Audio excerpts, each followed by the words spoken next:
ఎఫెసీయులకు రాసిన పత్రిక 3వ అధ్యాయం 14 వచనం.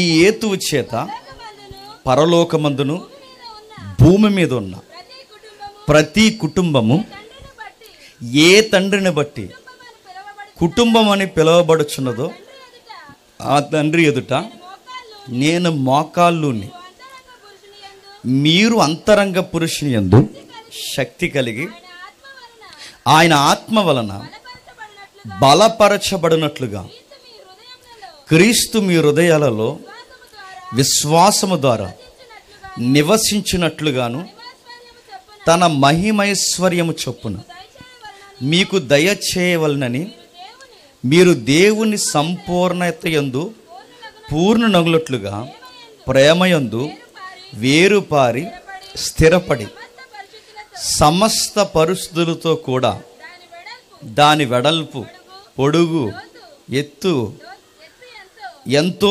గ్రహించుటకును జ్ఞానమునకు మించిన క్రీస్తు ప్రేమను తెలుసుకొనుటకును తగిన శక్తి గలవారు కావాలని ప్రార్థించుచున్నాను. మనలో కార్యసాధకమైన తన శక్తి చొప్పున మనం అడిగి వాటన్నిటికంటేను ఊహించిన వాటన్నిటికంటేను అత్యధికముగా చేయు శక్తి గల దేవునికి క్రీస్తు యేసు మూలముగా సంఘములో తరతరములు సదాకాలం మహిమ కలుగునుగాక. పౌలు గారు తన పత్రికలు రాస్తున్నప్పుడు విశ్వాసుల్ని మోటివేషన్ చేయడానికి, అంటే ఒక భక్తుడు ఆత్మీయంగా ఎలా ఎదగాలి, దేవుని ప్రేమను ఎలా అనుభవించాలి, దేవుని యొక్క ఆయన మనసును ఎలా తెలుసుకోవాలి, ఆయన చిత్తం ఏంటి, ఆయన ప్రేమ ఏంటి, ఆ ఎత్తు, పొడవు, మహిమైశ్వర్యం ఒక్కటేంటి, దేవుని యొక్క హృదయ లోతుల్లో ఆయన చిత్తం ఎంతగా గూడు కట్టుకుని ఉందో తెలియాలి అంటే ఆ తెలియచేయడానికి మొట్టమొదటిగా ఒక పదం వాడాడు, ఫ్యామిలీ అన్నాడు. ఏంటట? ఫ్యామిలీ. అంటే కుటుంబం అంటే ఏంటో మనకు బ్రైట్గా అర్థం కావాలి అంటే దేవుడు అర్థం అవ్వాలి.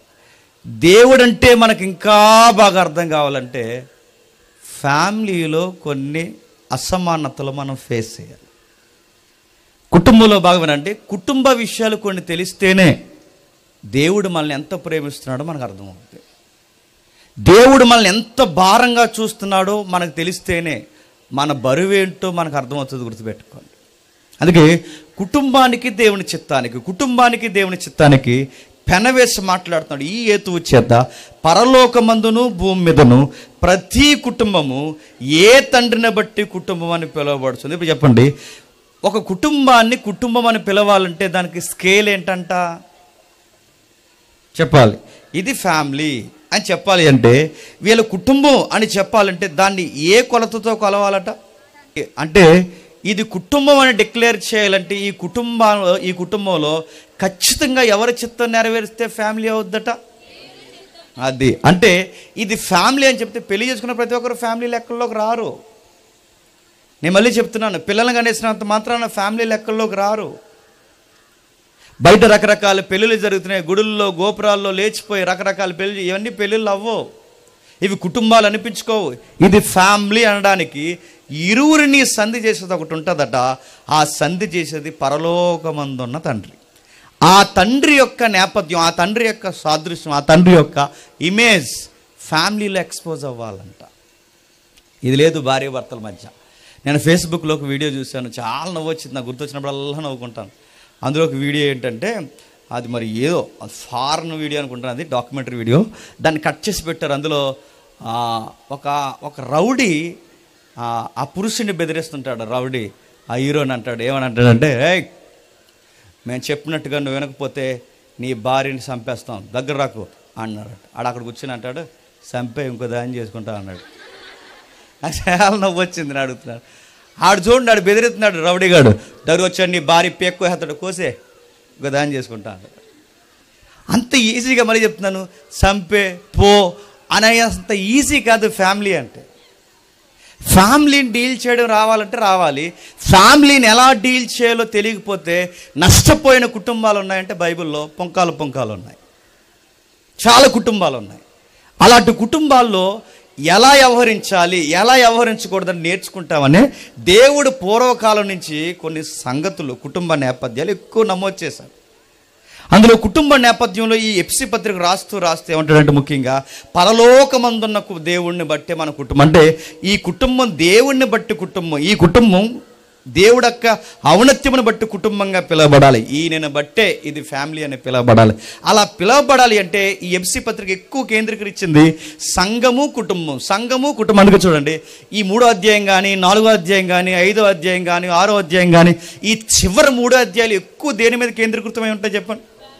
ఫ్యామిలీ చిల్డ్రన్స్ అంటే వైఫ్ చిల్డ్రన్స్ ఇద్దరు ఎవరైతే ఉన్నారో ఆ యజమాని గురించి, ఆ భార్యను గురించి, ఆ పిల్లల గురించి ఎక్కువ కేంద్రీకరిస్తారు. చూడండి ఆ అధ్యాయం మనం చదువుతున్నప్పుడు వాళ్ళని ఎలా డీల్ చేయాలి, ఎలా వ్యవహరించాలి, ఈ అధ్యాయాలు, ఈ పుస్తకాలు లేదా ఈ యొక్క వచనాల భారం మనకు అర్థం కావాలి అంటే ఒక్కసారి కుటుంబంలో ఎలా వ్యవహరించకూడదో కొన్ని ఉదాహరణలు ఉన్నాయి బైబిల్లో. చాలామంది పిల్లల్ని డీల్ చేయడం రాదు. ఆ పిల్లల్ని ఎలా చూసి పైనుంచి కింద చూసి అనవసరంగా పుట్టావు అంటారు.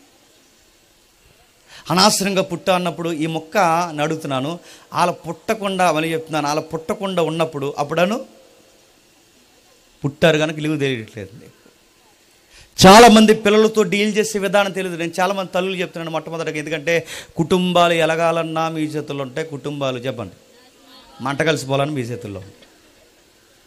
ఇంటికి దీపం వెళ్ళాలైనా మీరే, ఆ దీపం ఇల్లు తగిలెట్టాలన్నా ఆ దీపం మీరే, గుర్తుపెట్టుకోండి.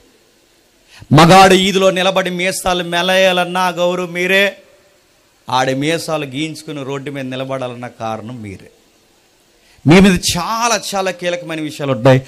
మళ్ళీ చెప్తున్నాను, ఆ భార్య వెనకాల భర్త వెనకాల భార్య, వీళ్ళిద్దరూ పిల్లలతో మాట్లాడే విధానం తెలియాలి.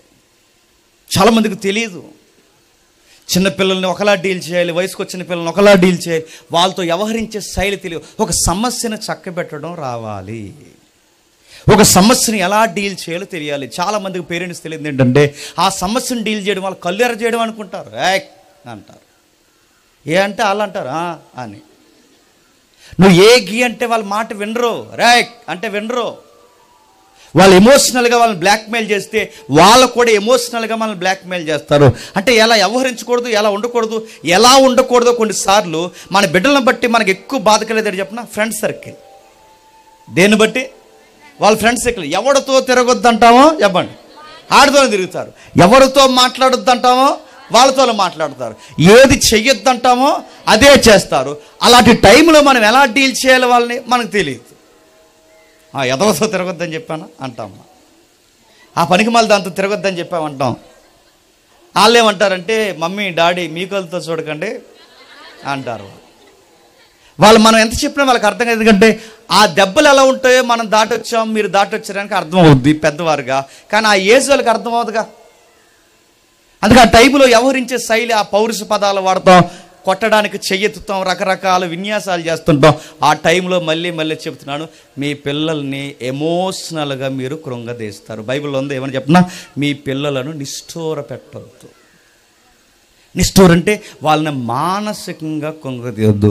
ఎక్కువ ఏదన్నా అలా వత్తామనుకోండి, అలా గ్లాస్ లాంటి వాళ్ళు గుర్తుపెట్టుకోండి, టప్ మన పగిలిపోతే నువ్వు ఎన్ని అతికించినా అతుకులు బతుకే అవుతాయి తప్ప మళ్ళీ యథాస్థితి అందము రాదు. ఇలాంటి ప్రాబ్లమెటిక్ వ్యవహరించిన ఫ్యామిలీ ఉందంటే ఉంది. ఒకసారి 1 సమూయేలు గ్రంథం 20వ అధ్యాయం 24వ వచనం చూద్దాం.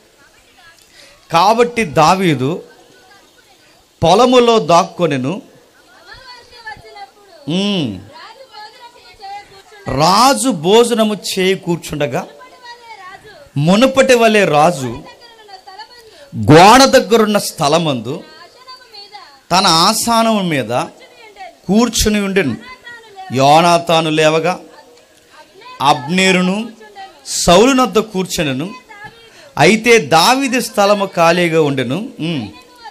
అయినను అతనికి ఏదో ఒకటి సంభవించినందున అతడు అపవిత్రుడై ఉండునేమో అని, అతడు అపవిత్రుడై ఉండుట అవశ్యమని సౌలు అనుకొని ఆ దినమున ఏమియో అనలేదు. ఆగుదాం. కొన్ని విషయాలు మీరు గమనించండి. ఈ టెక్స్ట్, ఈ సందర్భం మనకు తెలియాలి. సందర్భం ఏంటంటే, సౌలు గారికి ఒక అబ్బాయి ఉన్నాడు. ఎవరు? యోనాతాన్. యోనాతాన్కి బెస్ట్ ఫ్రెండ్ ఎవరు? దావీదు గారు. వీళ్ళిద్దరూ బాగా క్లోజ్గా తిరుగుతారట. అయితే దావీదు గారు కూడా డైరెక్ట్గానో ఇండైరెక్ట్గానో సౌలు కుటుంబానికి ఫ్యామిలీ మెంబర్ అయిపోయాడు. ఎలాగైపోయాడంటే ఆ ఫైట్ సీన్తో అయిపోయాడు. మామూలు ఫైట్ చేశాడా? మామగారు పరువు కాపాడాడు, దేశం యొక్క ప్రాణాలు కాపాడాడు. ఒక్కటే రెండేటి, ఆ ఒక్క ఫైట్ దావీదు లైఫ్ని టర్న్ ఓవర్ చేసింది. కొట్టింది బాగా వినండి, కొట్టింది గొలియాతునే కాదు, మామ మనసును కూడా గెలిచాడు. వాళ్ళ మామగారు ఆవేశంలో ఒక బెట్ కలిపాడు. ఆ బెట్ ఏంటంటే ఆ ఫైట్లో గెలిచినోడికి మా అమ్మాయిని ఇచ్చి పెళ్లి చేస్తాడని. ఆ ఫైట్కి నేను అడుగుతున్నాను, గొలియాతే పడలేదు, ఆ ఫైట్కి సౌలే పడలేదు, ఆ ఫైట్కి ఆ అమ్మాయి పేరు ఏదో ఉంటుంది, ఆ మేకాలు కూడా పడింది. అందరూ ఆ ఫ్యామిలీ మెంబర్ అయ్యారు. మొత్తం మీద ఆ ఫ్యామిలీ మెంబర్ అయిన తర్వాత ఈ అబ్బాయి బాగా క్లోజ్ అయిపోయాడు. ప్రత్యేకించి వాళ్ళకి ఒక భోజనం టేబుల్ ఉంటుందట, ఆ రాజు ఆస్థానంలో ఒక భోజనం టేబుల్ ఉంటుందట. ఇక్కడ సౌలు గారు కూర్చుంటారు, ఇక్కడేమో వాళ్ళ అబ్బాయి కూర్చుంటాడు, ఇక్కడేమో మరొక సైన్యాధిపతి కూర్చుంటాడు. దావీదు గారికి ప్రత్యేకించి ఒక సీట్ ఇచ్చారంట. అంటే వీళ్ళందరూ కలిసి భోజనం చేస్తారన్నమాట. వీళ్ళందరూ కలిసి భోజనం చేస్తున్న టైంలో అందరూ భోజనానికి వచ్చారు. 2 days నుంచి ఒక అబ్బాయి భోజనానికి రావట్లేదు. ఆ అబ్బాయి పేరు దావీదు. సౌలు గారు వచ్చారు, చూశారు, నిన్న రాలేదు, ఈరోజు రాలేదు, దావీదు ఎందుకు రావట్లేదు అని అప్పటికే చెడిపోయి సౌలు ఉన్నాడు కనుక ఇలా అనుకున్నాడట. యంగ్ బాయ్స్ కదా, ఏదో అపవిత్రత ఉంటుందిలే అనుకున్నారట. ఎక్కడో ఏదో ఏదో మైల్ అయి ఉంటుంది, అందుకే రాలేదు, సరే వస్తాడులే అని. తర్వాత ఇంకా రాకపోయేసరికి వాళ్ళ అబ్బాయిని అడిగాడట, ఏడు దావీదేడి అని అడుగుతూ ఏమడుగుతున్నాడు చూడండి. అయితే అమావాస్య పోయిన మరనాడు అనగా రెండవ దినమున దావీదు స్థలము ఎవడునూ లేకపోవడం సౌలు చూసి, నిన్నయు నేడు యెష్యా కుమారుడు భోజనమునకు రాకపోవటం ఏమని యోనాతాను అడుగుగా, యోనాతాను దావీదు బెత్లెహేమునకు పోవాలని కోరిక దయచేసి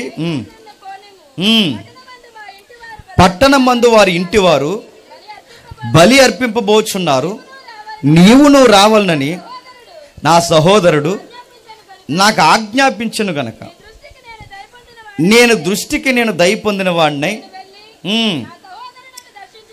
నా సహోదరుని దర్శించినట్లుగా అందు నిమిత్తమే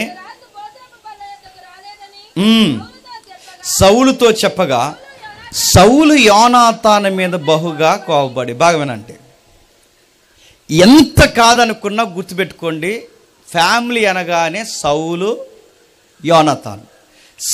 యోనాతాను తల్లిదండ్రులు, అంటే తండ్రి కొడుకులు. బాగా వినండి, ఈ తండ్రి కొడుకులు ఎవరైతే ఉన్నారో ఆ కుటుంబానికి ఒక సమస్య వచ్చిందట. ఆ కుటుంబం ఎవరిని బట్టి సమస్య వచ్చింది? వాళ్ళ ఫ్రెండ్ని బట్టి. వాళ్ళ ఫ్రెండ్ అంటే వీళ్ళ నాన్నగారికి నచ్చట్లేదు. ఎందుకు నచ్చట్లేదు? జెలసీ స్టార్ట్ అయిందిగా. ఈ అబ్బాయిని ఇలాగే వదిలేస్తే రేపు పొద్దున్న ఈ సింహాసనాన్ని ఎవరు ఆక్యుపై చేస్తారు? దావీదు ఆక్యుపై చేస్తాడు. అసలు నా తర్వాత రాజు ఎవరు అవ్వాలని కోరుకుంటున్నాడు సౌలు? యోనాతాను అవ్వాలి. కానీ పబ్లిక్లో టాకు, ఫేమ్, నేమ్ రోజు రోజుకి ఎవరికి పెరిగిపోతుంది? దావీదుకి పెరిగిపోతుంది. ఇలానే వదిలేస్తే రేపు పొద్దున ఏమవుద్ది? ఇలాగ వదిలేస్తే రేపు పొద్దున ఏమవుద్దంటే, నేను చూస్తుండగానే నా సింహాసనం మీద నా కొడుకుకు బదులు దావీదు కూర్చుంటాడు. ఇలాగే ఉంటే ప్రాబ్లమెటిక్ అవుద్ది కనుక ఇలానే వదిలేస్తే సింహాసనానికి ప్రమాదం ఉందని ఎప్పుడు లేపేద్దామా అని స్కెచ్ చేసి కూర్చున్నాడు. ఎవరు? సౌలు గారు. ఇప్పుడు దావీదు మీద ప్రేమ ఎక్కువైపోయి భోజనం చేశాడా లేదని అడగట్లేదు. చెప్పండి. అవసరమైతే ఆ భోజనంలో కూడా విషం పెట్టడానికి మనిషి రకరకాల ప్లానింగ్లో ఉన్నాడు. ఎవరు? సౌలు గారు. ఎప్పుడు లేపేద్దామా, ఎక్కడ దొరుకుతాడు, ఎక్కడ కూర్చుంటున్నాడు, ఎక్కడ తిరుగుతున్నాడు, మొత్తం తన టైం ట్రావెల్ అంతా ఎప్పటికప్పుడు ఎవరు వాకప్ చేస్తున్నారు చెప్పండి? ఎందుకు తీసేయాలి? ఇలానే వదిలేస్తే మనిషి రేపు పొద్దున్న మన సింహాసనాన్ని ప్రమాదమై ఉన్నాడు, ఎలాగైనా తీసేస్తానన్న సంగతి ఆయన గుండెల్లో గూడు కట్టుకుని ఎన్నోసార్లు ఇతని మీద పగబెట్టి రకరకాల ప్రయత్నాలు చేస్తున్నారు. సరిగ్గా టైంలో విషయం అర్థం అవ్వాల్సిన వ్యక్తికి అర్థమైంది. ఎవరికి? దావీదు గారికి అర్థమైంది. ఆ విషయం అర్థమైన తర్వాత ఆయన లంచ్కి వెళ్ళడం మానేశాడు, డిన్నర్కి వెళ్ళడం మానేశాడు, టిఫిన్కి వెళ్ళడం మానేశాడు. అసలు వాళ్ళ ఫ్యామిలీతో కమ్యూనికేషన్ తగ్గించేశాడు. ఎవరు? దావీదు గారు. ఎప్పుడు గుర్తుపెట్టుకోండి, మనల్ని చూసి ఏడ్చే వాళ్ళు కొంచెం దూరంగా ఉండాలి. ఏడుతున్నారు కదా ఇంకా దగ్గర తిరుగుతూ ఉడుకుమోతోలు ఏదన్నా చేస్తారు. నేను మళ్ళీ చెప్తున్నాను, పెద్దోళ్ళు ఊరికే చెప్పరు, వాళ్ళ ముందు ఆ బట్టలు వేసుకోకరా అని చెప్తారు. నిజమే, చేతపడగల వాళ్ళ ముందు వేసుకోకు. కొన్నిసార్లు నిజంగానే చెప్తారు, వాళ్ళ ముందు వద్దురంటే వాళ్ళు ఏం చేశారు, కాకపోతే ఆ ఉడుకుమోదుతనంలో ఏదో ఒక పన్నాగాలు పన్నుతారు. వాళ్ళ ముందు కొంచెం మంచి కనబడకు. నిజమే, అలా కనబడితే వాళ్ళు ఏదో ఒక తప్పుడు నిర్ణయాలతో ఏదో ప్లాన్ చేస్తారు. దావీదు గారికి ఇలాంటి పాయింట్ స్ట్రైక్ అయింది. ఏమంటే స్ట్రైక్ అయిందంటే, వీళ్ళ ముందు ఎక్కువ ఉండడం మంచిది కాదు. శత్రువుకి కోపం తగ్గాలంటే పెద్దలు చెప్పే సూత్రం, కొన్ని రోజులు అలా కనబడకూడదట. ఏం చేయకూడదు? కనబడకూడదు. మన మాట వినబడదు. కొన్ని రోజులు కనబడకూడదు. ఎందుకంటే ఈ రోజు ఉన్న కోపం రేపు ఉండదు, రేపు ఉన్నంత కోపం ఎల్లుండి ఉండదు, ఎల్లుండినంత కోపం తర్వాత ఉండదు. కోపం తగ్గాలంటే సూత్రం ఒకటే, చెప్పండి, డిస్టెన్స్ మెయింటైన్ చేయడమే. ఎప్పుడైతే దూరంగా ఉన్నామో కోపాలు తగ్గి మళ్ళీ ఆలోచనలో పడతారు. ఆ మెథడ్ బహుశా దావీదు తీసుకున్నాడేమో. ఆ దావీదు గారు ఆ మెథడ్ తీసుకుని ఆయన లంచ్కి వెళ్ళడం, డిన్నర్కి వెళ్ళడం మానేశాడు.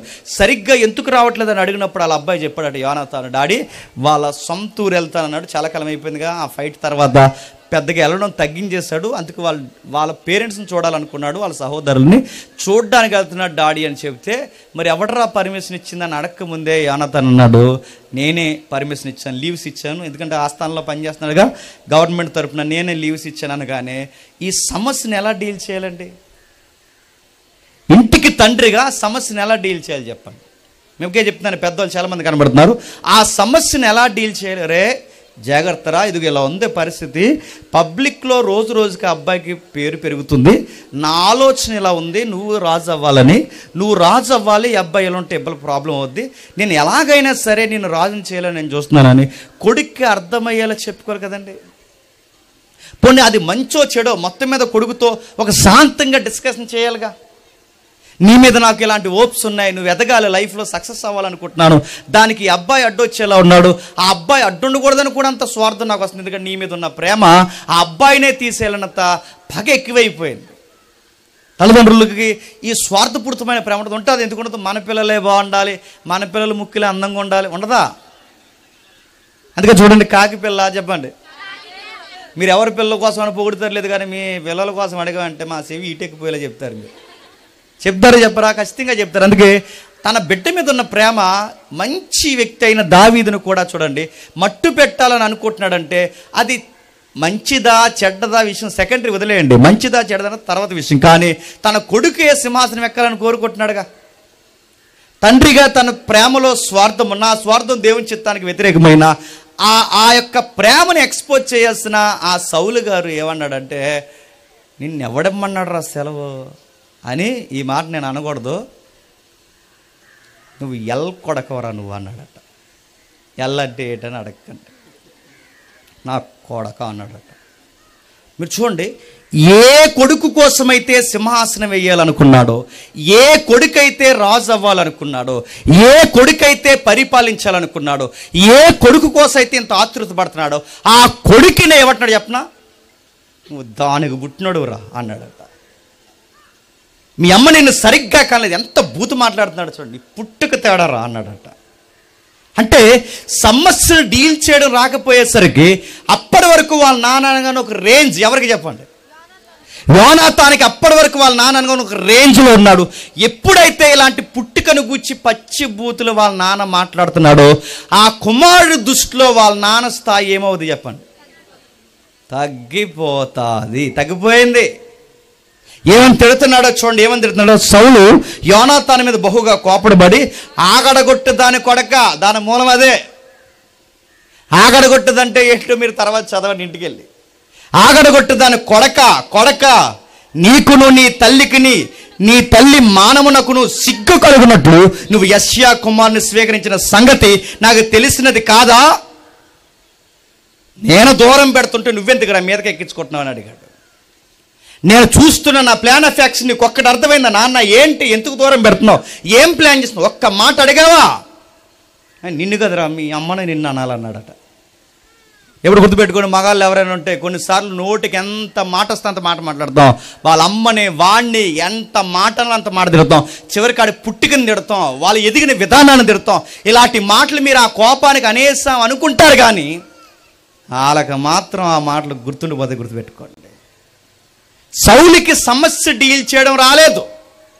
ఒక ఫ్యామిలీ మెంబర్గా, కుటుంబ యజమానిగా లేదా కుటుంబ ఇల్లాలుగా మీరందరూ నేర్చుకోవాల్సిన ఒక మాట ఏంటి చెప్పనా, ఒక సమస్యని పిల్లలతో ఎలా డీల్ చేయాలో తెలియాలి. బూతులాడితే సమస్యలు చెప్పండి సమాధానం అవ్వో. బూతులు మాట్లాడి కోపం తరిసినంత మాత్రాన మళ్ళీ చెప్తున్నాను, పిల్లలు మన మాట వినేస్తారనుకోవడం తప్పుడు విధానం. ఇష్టానుసారంగా వాళ్ళ మీద కేకలేసి చేతులు ఎత్తేసి నువ్వు అలాంటి దానివి, నువ్వు ఇలాంటోడివి, ఇలాగని మాట్లాడితే నువ్వేదో మా అమ్మకి నేను భయపడిపోవాలి, మా నాన్నకి అనుకోరు. మా మమ్మీ చాలా తేడా అనుకుంటారు, మా డాడీ చాలా తేడా అనుకుంటారు, ఈ యాంగిల్ కూడా ఉంది, ఈ పిశాసి మొక్కలకు అనుకుంటారు. వాళ్ళు ఖచ్చితంగా నేను చెప్తాను, ఒక తెలియని ఒక క్యారెక్టర్ మన కొరకు వాళ్ళ లైఫ్లో చెప్పండి డిజైన్ చేసుకుంటారు. ఇష్టానుసారంగా తిడుతుంటారు, రకరకాల మాటలు తిడుతుంటారు. పిల్లల్ని అడుగుతున్నాను, తిట్టే ఏజ్ ఉంటుంది కొంత మెచ్యూరిటీ వచ్చిన తర్వాత, కానీ చిన్నప్పటి నుంచే వాళ్ళ పసికందుగా లేత వయసు ఉన్నప్పుడు ఇలాంటి మాటలు తిట్టారు అనుకోండి, వాళ్ళని ఖచ్చితంగా వాళ్ళని కృంగదీయడమే కాదు చెప్పండి, మీ కుటుంబాన్ని కూడా పాడు చేస్తారు. ఇలా తిట్టడం వలన నేను చెప్తున్నాను, వాళ్ళ నాన్న మీద ప్రేమ పెరిగిందా, ఇంకా దావీదు మీద ప్రేమ ఎక్కువైపోయిందా చెప్పండి. ఆడితో తిరక్కు అంటే ఇంకా తిరిగేస్తారు. మళ్ళీ చెప్తున్నాను, వాళ్ళతో మాట్లాడుకంటే ఇంకా మాట్లాడతారు. కానీ ఎందుకు మాట్లాడకూడదు వివరణ ఇవ్వాలి వాళ్ళకి. వాళ్ళతో ఎందుకు తిరగకూడదు వివరణ ఇవ్వాలి. తిరగొద్దానా అనకూడదు, నువ్వు కోనసీమలో సాగదీసినట్టు వద్దన్నా అనకూడదు, గుర్తుపెట్టుకో. తిరగొద్దన్నా ఇలా కాదు, మరి చెప్తున్నాను, ఎందుకు తిరగొద్దు, ఎందుకు మాట్లాడకూడదు, నష్టాలేంటి, దానివల్ల ఎదురయ్యే సమస్యలు ఏంటి, ఆ క్రైసిస్ ఏంటో నువ్వు ఎక్స్ప్లెనేషన్ ఇవ్వాలి. దీనివల్ల నీ ఫ్యూచర్కి ఎంత ప్రాబ్లం అవుద్ది, వాళ్ళతో నీకు స్నేహాలు ఏంటని వాళ్ళకి అర్థమయ్యేలా చక్కగా చెప్తే వింటారు. కానీ చెప్పేలా చెప్పరు. మళ్ళీ చెప్తున్నాను, కుటుంబంలో తలకాయల జాగ్రత్త, వాళ్ళకి అర్థమయ్యేలా చెప్పండి. అప్పుడు అడుగుతున్నాడు కిందకి ఏమంటున్నాడు చూడండి, యెషయా కుమారుడు భూమి మీద బ్రతుకున్నంత కాలము నీకైనా నీ రాజ్యంకైనా స్థిరము కలగదు, కాబట్టి నీ వర్తమానం పంపి అతను నా దగ్గరికి రప్పించుము, నిజముగా అతడు మరణానికి అర్హుడని చెప్పిన అంతడు యోనాతాను అతడు ఎందుకు మరణ శిక్షణ అందవలను. చూసారా, చివరికి నాన్ని తిరగేసి అడిగించుకునే పరిస్థితి ఎవరు తెచ్చుకున్నారు చెప్పండి. అది గుర్తుపెట్టుకోండి.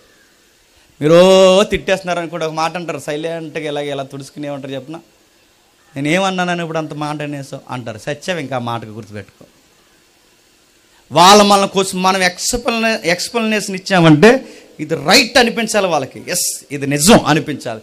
అలా అనిపించకుండా వాళ్ళు తిరగేసి మనల్ని ఎందుకు అని మనల్ని అడుగుతున్నారు అనుకోండి, మన వివరణ కాదు అక్కడ చెప్పండి, వాళ్ళని బాధకు ఎక్కువ గురి చేస్తున్నాం మనం. అందుకే కిందకి అంటున్నాడు చూడండి, యోనాతాను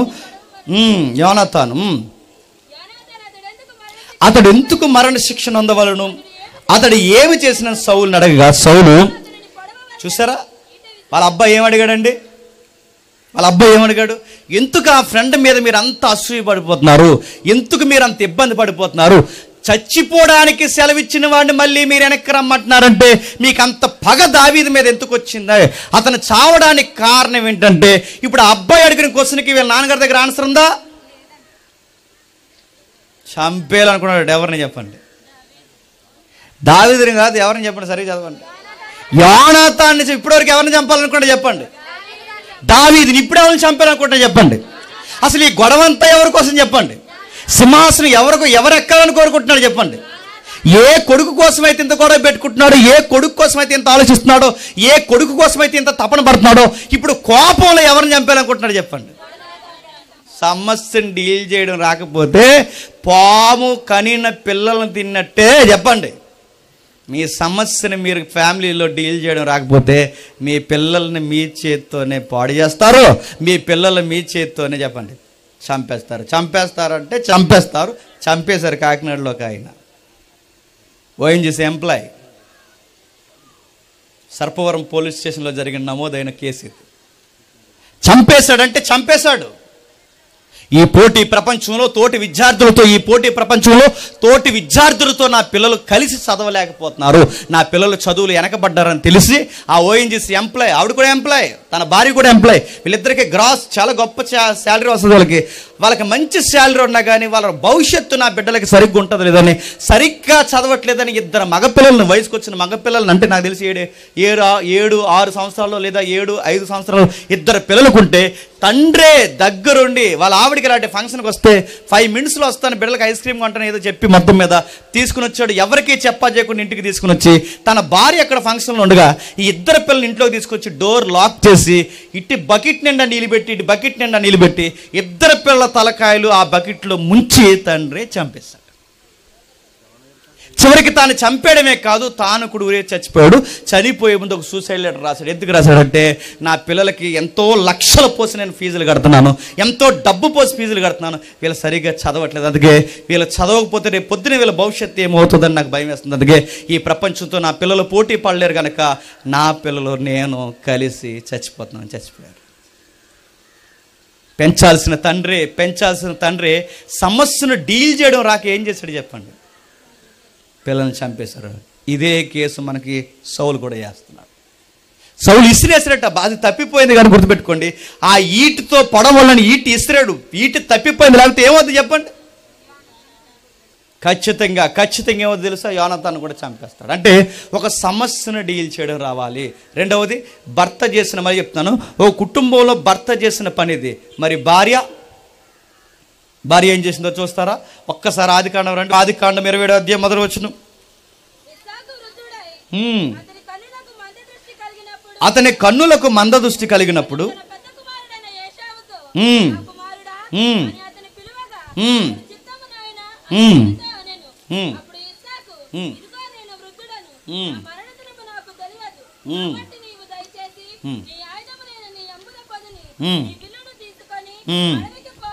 ఆగుదాం.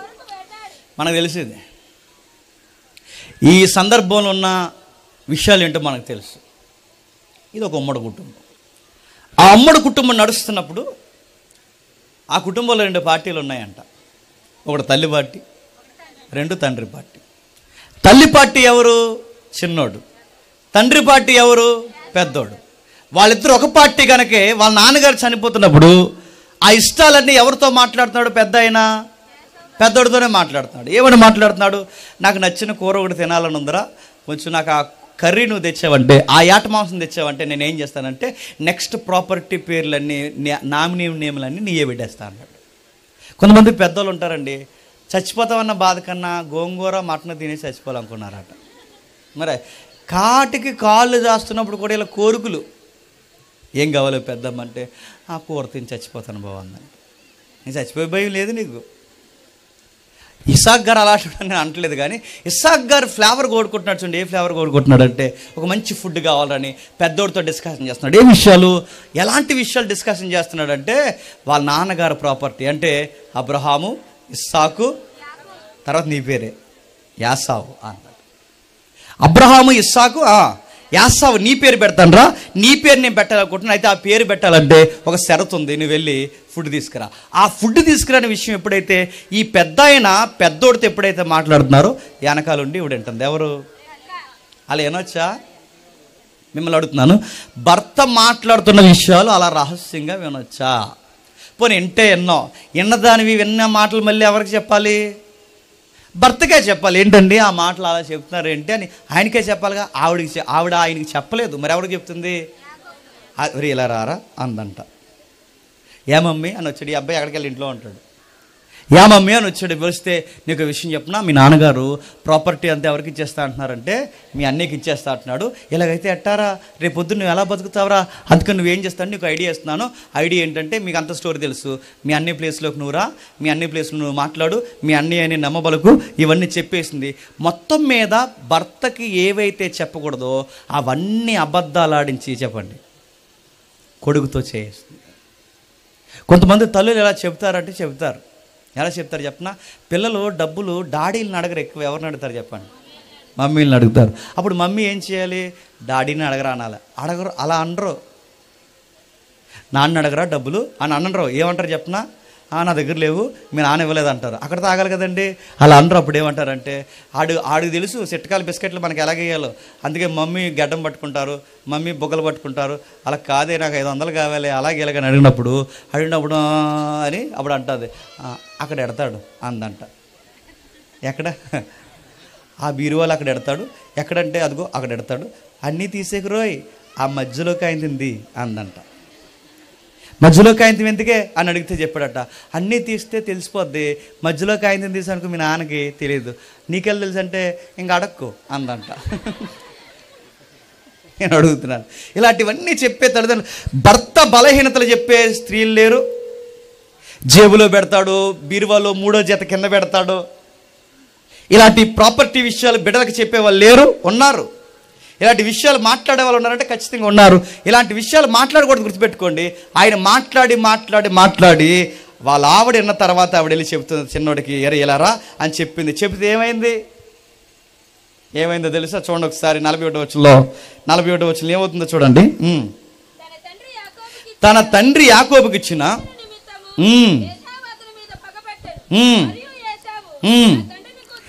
నా తండ్రిని గుర్చిన దుఃఖదినములు సమీపముగా ఉన్నవి, అప్పుడు నా తమ్ముడైన యాకోబుని సంపెదను అనుకుని. ఇప్పుడు చెప్పండి, వాళ్ళ అమ్మగారు నాన్నగారు ఒక సమస్యని డీల్ చేయడం రాకపోయేసరికి ఎవరిని చంపుకునే పరిస్థితుల్లోకి వచ్చారో చెప్పండి. ఇప్పుడు చెప్పండి, ఆస్తులు సంపాదించడం ఒక ఎత్తు అయితే ఆ ఆస్తులను సరిగ్గా పంచడం రెండో ఎత్తు. ఈ రెండోది సరైన నిర్ణయం తీసుకోలేదనుకోండి, ఏ ఆస్తులైతే సంపాదించారో ఆ ఆస్తుల కొరకు ఎవరు కొట్టుకు చచ్చిపోతారు చెప్పండి? పిల్లలు కొట్టుకు చచ్చిపోతారు. 2 పిల్లలుంటే 2కి ఎలా పంచాలో తెలియాలి. 2 పిల్లలు ఉన్నప్పుడు భార్య భర్తలకు 2 కూర్చొని ఎవరికి ఎంత ఇవ్వాలో తెలియాలి. అలా కాకుండా ఎవరో ఒకరికి స్వార్థం చూపించారనుకోండి, మీరు సంపాదించిన ఆ ఆస్తులే చివరికి వాళ్ళ ప్రాణాలు తీస్తాయి. లేరు అడుగుతున్నాను, అన్నదమ్ములు నేల కోసం కొట్టుకున్న వాళ్ళు లేరు, ఒకే అమ్మకు పుట్టిన వాళ్ళు గదుల కోసం కొట్టుకున్న వాళ్ళు లేరు, ఒకే తల్లికి పుట్టిన బిడ్డలు అడుగుతున్నాను నేల కోసం 10,000 రూపాయల కోసం కొట్టుకున్న వాళ్ళు లేరు. ఎందుకు? ఆ పెద్దవాళ్ళు సంపాదించడం అయితే సంపాదించారు, కానీ ఎవరికి ఏ పాలు విడదీయాలో ఆ చేతగానే పని చేశారు కనుక వాళ్ళు సరిగ్గా విడదీయలేకపోయారు కనుక వాళ్ళు బాగానే పోతారు. తర్వాత కొట్టి తెచ్చేది ఎవరు చెప్పండి? ఈ ఆస్తులు వాళ్ళ ప్రాణాలు తీస్తారు. రోడ్లు ఎక్కుతున్నారు, లింగిలు పైకి కట్టుకుంటున్నారు, రారా నువ్వు ఉండాలి నేను ఉండాలి తెలుసుకుందాం అంటున్నారు. ఇంత గొడవలు ఎందుకు వస్తున్నాయి? పంచాలి, సరిగ్గా పంచాలి. మళ్ళీ చెప్తున్నాను, పాలసీ కట్టిందట, ఆ పాలసీ ఎవరికి కడుతున్నావంటే చిన్నోడికి ఇస్తానతాడు. మరి పెద్దోడు ఏం చేస్తారు? కత్తి నూరెత్తాడు. అక్కడ గుర్తెట్టుకో, ఇస్తే 2కి సమానంగా. 1 ఎకరం ఉన్నప్పుడు ఆడికి 1/2 ఎకరం, ఈడికి 1/2 ఎకరం. పెద్దోడు కదా, పెద్దోడికి ఇస్తాను, చిన్నోడికి కూడా నీకు చివరి సెక్క ఇస్తారంటే ఆ సెక్కలోనే నీకు రెడీ చేస్తాడు. గుర్తుపెట్టుకో, నా మాటలు అర్థమవుతలేదు. అదే నేను అడుగుతున్నాను, ఆస్తులు చిచ్చెడతాయి, ఆస్తులు చంపుకుని తీసుకొస్తాయి. ఇంత ప్రాబ్లం రావడానికి కారణం అని చెప్పిన ఆ తలకాయలు 2. మళ్ళీ చెప్తాను, ఆ పెద్ద తలకాయలు 2. ఆ పెద్ద తలకాయలు ఎవరు తెలుసా? 1 ఇస్సాకు, 2 రెబెక్కమ్మ. ఆయన అలా మాట్లాడడం పెద్ద ఆయనది. ఈ మిస్టేక్ అని ఆ పదం అనలేకపోతున్నాను. ఆయన అలాగ పెద్దోడితోనే ఆ విషయాలు డిస్కషన్ చేయడం ఆ కుటుంబంలో మొదటి అడుగు రాంగ్ వేలో పడింది. 2వ అడుగు ఎవరిదో తెలుసా? తన భార్యది. ఆవిడ వెనకాల ఉండి వినడం 2వ తప్పు. మొదటితో పాయింది, 2వతో పాయింది. 3వ తప్పు ఏంటి చెప్పినా? వాళ్ళిద్దరూ కలిసి కూర్చుని మాట్లాడుకోకపోవడం. ఏంటండి చిన్నోడు ఏమైపోతాడండి, మీరు పెద్దోడికి ఇస్తాను, వాళ్ళిద్దరూ ఆ సమస్య కలిసి కూర్చుని మాట్లాడుకుంటే బాగుండు. వాళ్ళిద్దరూ కూర్చోలేదు, ఎవరు క్యాసెట్లు వాళ్ళు వేస్తున్నారు, ఎవరికి వాళ్ళే మాట్లాడుకుంటున్నారు. చివరికి ఏమైంది?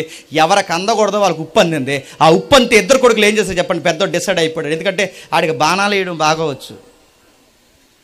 ఇప్పుడు ఆ బాణం ఇప్పుడు ఎవరి మీదకి వేస్తాడు చెప్పండి? ఇప్పటివరకు గురి జింకలకు పెట్టాడు, ఇప్పటివరకు గురి రకరకాల జీవులకు పెట్టాడు, ఇప్పటివరకు గురి తినే మాంసానికి పెట్టాడు. ఇప్పుడు సరాసరి స్కెచ్ గురి టార్గెట్ సొంత తమ్ముడిని నెట్టాడు. ఇప్పుడు చెప్పండి, ఈ కుటుంబంలోకి గొడవలు రావడానికి ఎదురింటి ఎల్లయ్యగాడు కాదు, పక్కింటి పొల్లయ్యగాడు కాదు, ఈ కుటుంబంలో గొడవలు రావడానికి ఎవరో కారణం కాదు చెప్పండి. ఆ కుటుంబంలో గొడవలు రావడానికి ఆ కుటుంబ సభ్యులే కారణం. సౌలు కుటుంబం పాడవడానికి సౌలు కుటుంబకులే కారకులు. ఇక్కడ ఈ ఉమ్మడి కుటుంబం పాడవడానికి ఆ కుటుంబ సభ్యులు ఎదిరింటి ఎల్లయ్య పక్కింటి పొల్లయ్య వాళ్ళ విషయం వదిలే. మనం బాగుంటే ఎదిరింటోడు మనల్ని ఏం చేయగలడు? మనం కలిసి మాట్లాడుకుంటే పక్కింటోడు మనల్ని ఏం చేయగలడు? మన గుట్టు రొట్టె మన గుట్టు రోడ్డుకెక్కి పనికి మనలకు లోకి వేయేలా మనం చేస్తే కనుక నెత్తి మీదకు కొంపట తెచ్చుకుని పెట్టుకుంటాం. గుర్తుపెట్టుకోండి. ఒక సమస్యను డీల్ చేయడం రావాలి. చాలా మంది చేసే పొరపాటు చెప్తున్నా, ఫోన్ చేసి చెప్పడం, పక్కింటికి చెప్పడం, చుట్టాలకు చెప్పడం, ఎదురింటోళ్ళకి చెప్పడం, ఎల్లమ్మకి పుల్లమ్మ చెప్తే వీళ్ళందరూ ఏం చేస్తారు, మన ఎదురుగా అయ్యో పాపం అలా జరిగిందా అంటారు, కానీ పక్క భలే జరిగింది అంటారు. ఏమని చెప్తున్నాను, మన గౌరవాలు వాళ్ళు కాపాడతారని మీరు ఎలా అనుకుంటున్నారు? మనల్ని మనం ప్రేమించుకున్నంతగా మన మీద ఎదుటోళ్ళు జాలి పడతారని ఎలా అనుకుంటున్నారు? మన కుటుంబ విలువ మనకు తెలియకపోతే మన కుటుంబాన్ని బయట వాళ్ళు గౌరవిస్తారని ఎలా అనుకుంటున్నారు? కొన్ని విషయాలు బయటికి చెప్పకూడదు, అది మీలోనే డీల్ చేయాలి. మీకు డీల్ చేయడం రాకపోతే మీ కుటుంబాన్ని మీరే చేతులతో నాటిన కుటుంబాన్ని మీ చేతులతో మీరే పీకేస్తారు. అనవసరమైన పగలకి, కోపాలకి, ఎత్తుగళ్ళకి, స్కెచ్లకి పోయి రకరకాల విషయాలు పోయి పాడు చేసుకుంది కుటుంబాన్ని. పాడు చేశారు ఇద్దరు కలిసి.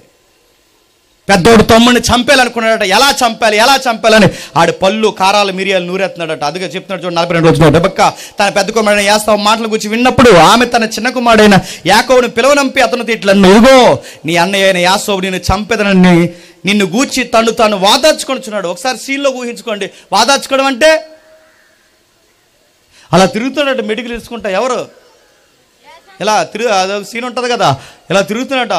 పోనీ నాన్న చచ్చిపోయిన సంగతి తెలుస్తుంది కదా. ఆళ్ళాడు మాట్లాడి ఎక్కువ కోపం ఎక్కువైపోతే లోపల నుంచి బయటకు వచ్చేస్తుంటే కొన్ని మాటలు చూసారా? ఎడ్రా అలాగ ఆడేదో తిట్టేసుకుంటుంటాడు, అలా తిట్టుకుంటూ తిరుగుతున్నాడు. ఇంట్లో అలా తిరుగుతున్నాడట, ఎలా తిరుగుతున్నాడు, ఇలా నాన్న పోయిన వెంటనే నెక్స్ట్ సమాధి ఎవడో తెలుసా? తమ్ముడిది. అడుగుతున్నాను, ఒకరికి ఒకరు తోడించాల్సిన కుటుంబ సభ్యులు ఒకరిని ఒకరు చెప్పండి చంపుకునే పరిస్థితుల్లోకి వచ్చేసారు. ఒకరికొకరు తోడుండే ఉండాల్సిన జీవితాలు ఒకరినొకరు తీసేసుకునే పరిస్థితుల్లోకి వచ్చాయి. కారణం ఏంటి చెప్పనా? ఆ ప్రాపర్టీ సమస్యని డీల్ చేయడం వీళ్ళకి చెప్పండి రాలేదు. సౌలుకి ఎలాగైతే డీల్ చేయడం అక్కడ యజమానిగా భర్తగా రాలేదో, ఇక్కడ భార్యగా ఈవిడ కూడా అన్ఫిట్ ఫెయిల్ అయింది. విషయమైతే తెలిసింది. తర్వాత అప్పుడు అర్థమవుతుంది లేటుగా మేడంకి. ఏమని? ఆ 45వ వచనంలో కిందికి 2వ మాట, అప్పుడు నేను అక్కడి నుండి నేను పిలిపించేదను, ఒక్కనాడే మీ ఇద్దరిని నేను ఎలా పోగొట్టుకోవాలరా? పోతారని తెల్దా? గొడవలు వస్తే పోతాదని తెలదా? ఒకరినొకరు చంపుకునే పరిస్థితులు వస్తాయని మీకు అర్థం కాదా? ఇప్పుడు అర్థమవుతుందా? అంటే సీన్ ఇంత సీరియస్ అయిపోయాక అర్థమవుతుందా? అరే చిన్నోడికి తెలియకుండా పెద్దోడికి, పెద్దోడికి తెలియకుండా చిన్నోడికి, వీళ్ళిద్దరి మధ్య మనమే పులలు పెట్టిన వాళ్ళని అవుతామని అప్పుడు మీకు అర్థం అవ్వలేదా? ఇప్పుడు అర్థమవుతుందా? అప్పుడు గుర్తుపెట్టుకోండి, ఆపాల్సిన టైంలో, చెయ్యాల్సిన టైంలో, తీసుకోవాల్సిన టైంలో నిర్ణయాలు సరిగ్గా తీసుకోకపోతే తర్వాత నిర్ణయాలు మార్చుకుందాం అనుకున్నా మళ్ళీ మార్చుకునే లోపు ఎవరో ఒకరు చచ్చిపోతారు. బాధాకరమైన విషయం ఏంటో తెలుసా? ఇలానే ఉంటే అన్నీ చంపేసేలా ఉన్నాడురా, మామయ్య గారి ఇంటికి వెళ్ళిపో అన్నదంట. మామయ్య అదో రకం అక్కడ ఉన్నాడు, అదో మనిషి. ఆ మామయ్య ఇంటికి వెళ్ళిపోరంటే లింగులింగమని మామయ్య ఇంటికి వెళ్ళిపోయాడు. మామయ్య ఇంటి దగ్గర నుంచి కాస్త మళ్ళీ అదుగు ఇదుగని రూపాయి సంపాదించి జీవితం విలువ అర్థం చేసుకుని తిరిగి వచ్చే సమయానికి ఇంత ప్రేమించిన వాళ్ళ అమ్మ బతుకుందా? చచ్చిపోయింది. గుర్తుపెట్టు. ఒక్క సమస్యని 2 నిమిషాలు కూర్చొని మాట్లాడుకుంటే సెటిల్ అయిపోయే విషయాన్ని చావు వరకు తెచ్చుకున్నారు. చావుని సమస్యగా గుప్పెట్లో పెట్టుకుని, ప్రాణాలు గుప్పెట్లో పెట్టుకుని పారిపోయాడు. యాకోబు తిరిగి వచ్చే సమయానికి ప్రాణానికి ప్రాణంగా చూసుకున్న వాళ్ళమ్మ చచ్చిపోయింది. కుటుంబాలు దేవుణ్ణి బట్టి కుటుంబాలు అనబడాలి. మరి చెప్తున్నాను, ఫ్యామిలీ నోరుకి ఇవ్వలేదు. మీరు బయటికి వెళ్ళి చూడండి, భార్యలు లేక బాధపడుతున్న వాళ్ళు ఎంతమంది ఉన్నారు మీరు చూడండి. బయటికి వెళ్ళి చూడండి, భర్త లేక బాధపడుతున్న వాళ్ళు, భర్త చనిపోయి బాధపడుతున్న వాళ్ళు ఎంతమంది ఉన్నారు. మీకు విలువ తెలియట్లేదు. చాలామంది డైలాగులు వేసుకుంటారు. డైలాగ్ చెప్పుకున్నా, అనవసరంగా నేను చేసుకున్నాను. లేకపోతే నీకు ఎవరు సల్మాన్ ఖాన్ వస్తాడు? నీకు అనవసరంగా నేను చేసుకున్నాను. ఐశ్వర్య వస్తుందా నీకు? అనవసరంగా కాదు, దేవుడు అనుకున్నారు కనుక చేసుకున్నారు. గుర్తుపెట్టుకో. దేవుడు నిర్ణయించుకున్నాడు కనుక చేసుకున్నారు. గుర్తుపెట్టుకో. దేవుడు మీ పట్ల ఎంతో కొంత సంకల్పం ఉంది కనుక మీ ఇద్దరిని ఆ సమస్యల్లో కలిపాడు. గుర్తుపెట్టుకో.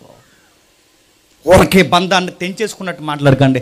నీతోనే ఉండలేకపోతున్నాను, నేను వెళ్ళిపోతాను, మా అమ్మ ఇంటికి వెళ్ళిపోతాను. పోయా నీడు అన్నాడట, పోతానరా అని ఆవిడ అన్నదట. పోతాడు. నిజంగా పోతే ఊరెళ్ళిపోవడం కాదు, ఎప్పుడు మీకు విలువ తెలిసి చెప్పిన, ఇద్దరిలో ఎవరో ఒకరు భూమి మీద నుంచి పోతే అప్పుడు తెలిసి. ఎందుకు చెప్పినా, తిట్టుకోవడానికి ఎదురుగా మనిషి కూడా ఉండడు. గుర్తుపెట్టు. నవ్వుకోవడానికి మాట్లాడుకోవడానికి విలువ ఎదురుగున్నంతసేపు విలువ తెలియదు. ఈ మనిషి వెళ్ళిపోయాడు. తిరిగి వచ్చే సమయానికి వాళ్ళ అమ్మగారు చనిపోయింది. బాధ ఏంటి చెప్పనా, విషయం ఏంటి చెప్పనా, రెండవ సమస్య కూడా హృదయంలో పెట్టుకుని మోస్తుందంట రెబెక్కమ్మ.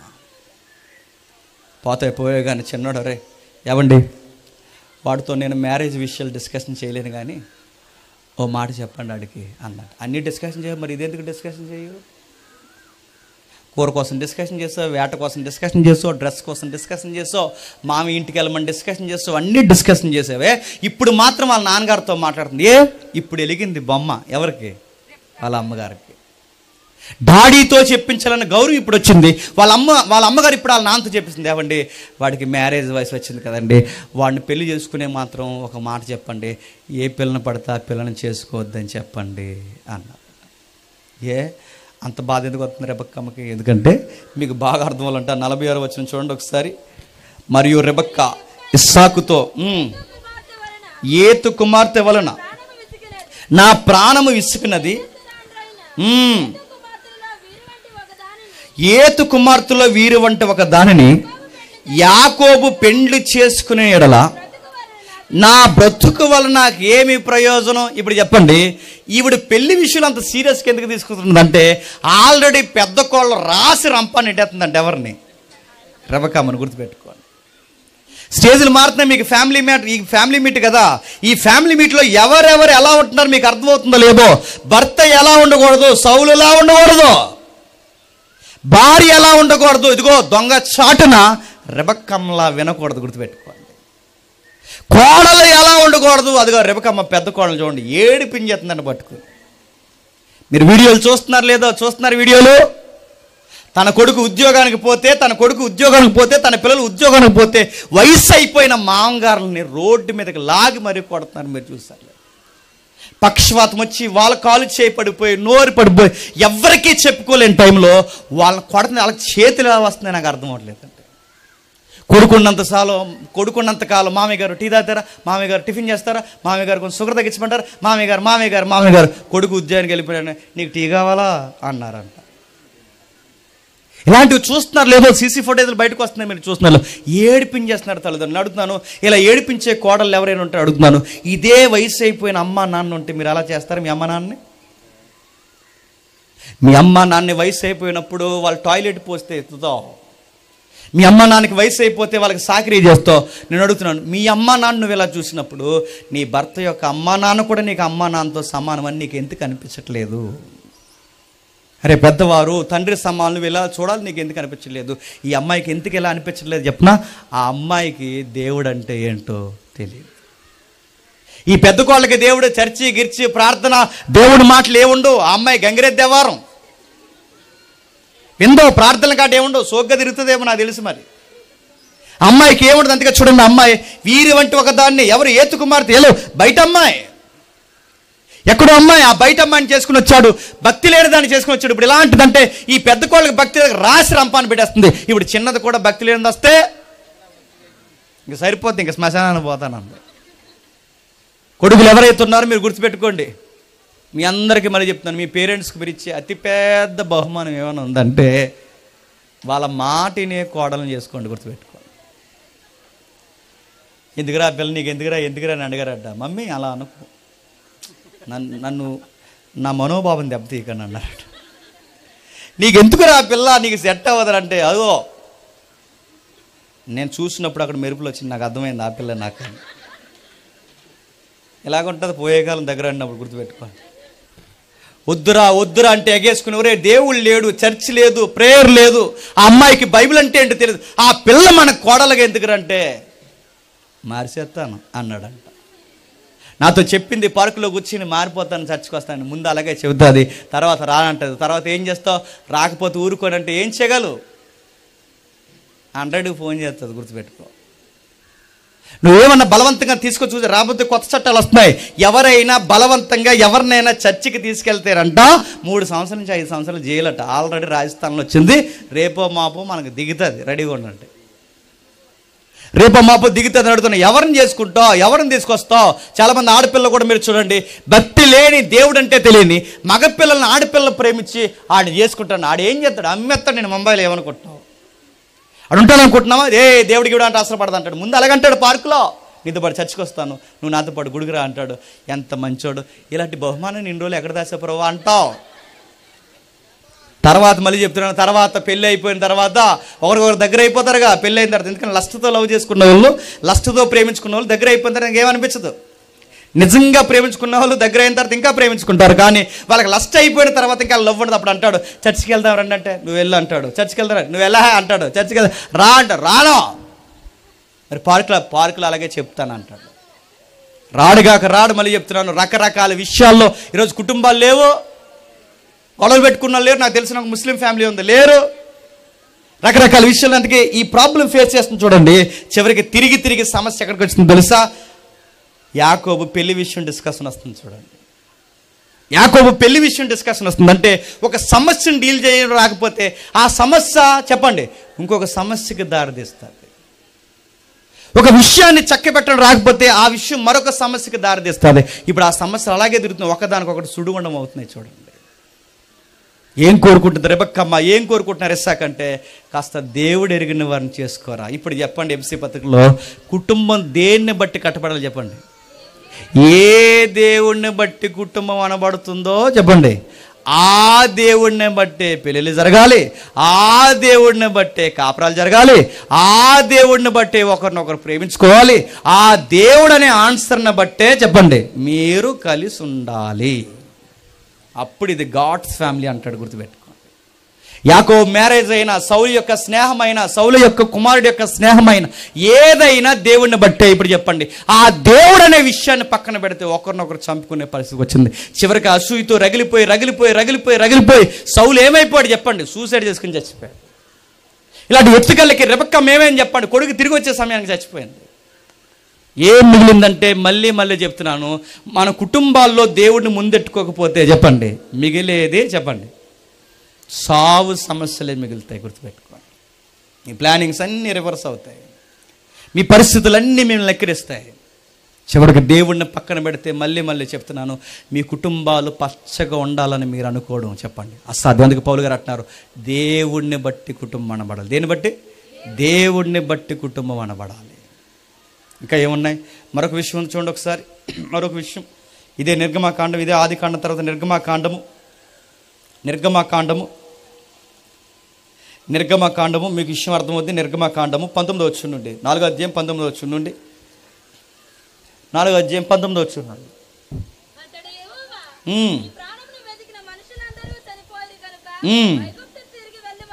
ముగించుకుందాం. మోసే తన భార్యలను తన కుమారులను తీసుకొని